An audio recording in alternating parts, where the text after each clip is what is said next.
जय श्री कृष्णा, राधे राधे। भगवान विष्णु को समर्पित कई व्रत और त्योहार हैं। इन्हीं व्रतों में से एक है पौष मास के कृष्ण पक्ष की सफला एकादशी का व्रत। धार्मिक मान्यताओं के अनुसार इस एकादशी के प्रताप से ही पापाचारी लुम्कबो बंधन से मुक्त हुआ था। यह एकादशी खरमास मास में है, इसलिए इस एकादशी पर दान और व्रत का खास महत्व होता है। सफला एकादशी का व्रत करने से सभी कार्य सफल होते हैं।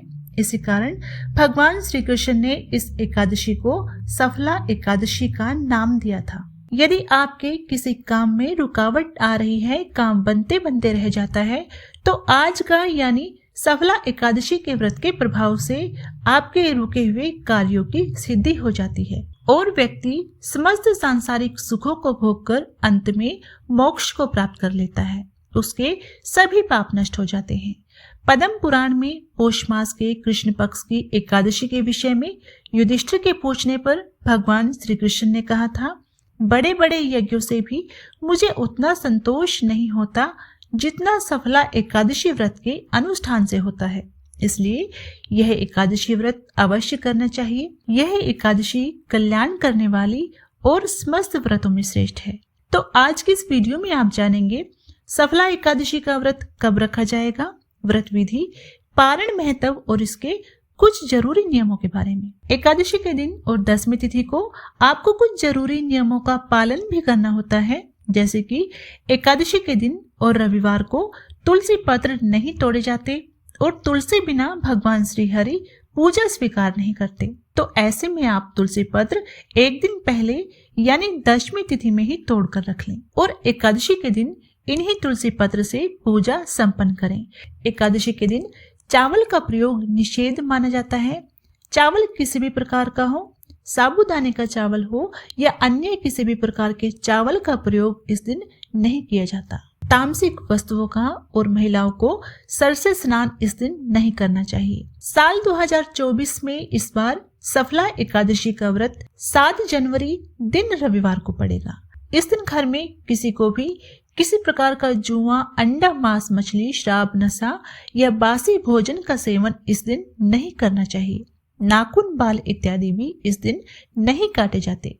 एकादशी तिथि प्रारंभ होगी 7 जनवरी दिन रविवार को सुबह 12:42 से और समाप्त होगी 8 जनवरी दिन सोमवार को सुबह 12:40 पर। इस तरह एकादशी तिथि को लेकर इस बार कोई संशय नहीं है। उदय तिथि के अनुसार इस बार एकादशी का व्रत 7 जनवरी को ही रखा जाएगा। इस दिन स्वार्थ सिद्धि योग का भी निर्माण होगा। स्वार्थ सिद्धि योग सुबह 7:15 से रात 10:03 तक रहेगा। ऐसे में आपको सफला एकादशी व्रत की पूजा स्वार्थ सिद्धि योग में करनी चाहिए। इस योग में किए गए कार्य जल्द ही सफल सिद्ध हो जाते हैं। द्वादशी तिथि शुरू होगी 8 जनवरी दिन सोमवार को सुबह 12:47 से और समाप्त होगी 8 जनवरी सुबह 11:58 पर। इस दिन मन और विचार को शुद्ध रखना चाहिए। इस दिन ना किसी की बुराई करनी चाहिए और ना ही सुननी चाहिए। अपने से बड़ों का अपमान ना करें, क्रोध ना करें, इससे भगवान विष्णु आपसे नाराज हो जाते हैं। हरिवासर के समय में पारण करने से बचना चाहिए। पारण के लिए शुभ मुहूर्त होगा 8 जनवरी दिन सोमवार को सुबह 7:15 से 9:20 तक आप पारण कर सकते हैं। इस बात का ध्यान रखें, एकादशी व्रत का पारण द्वादशी तिथि समाप्त होने से पहले करना अति आवश्यक है। यदि द्वादशी तिथि सूर्योदय से पहले समाप्त हो गई हो तो एकादशी व्रत का पारण सूर्योदय के बाद ही होता है।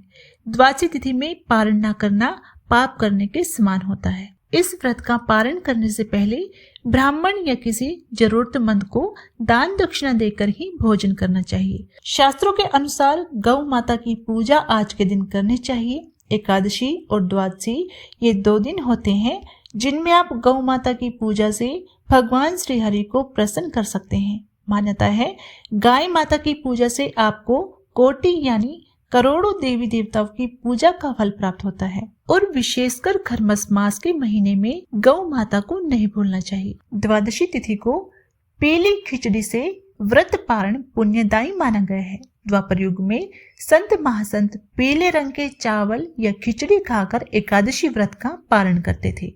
ये भोजन शम ग्रहण करने से पहले गाय को दिया जाता है। इन सब बातों का ध्यान रखते हुए आप एकादशी व्रत का पालन करें।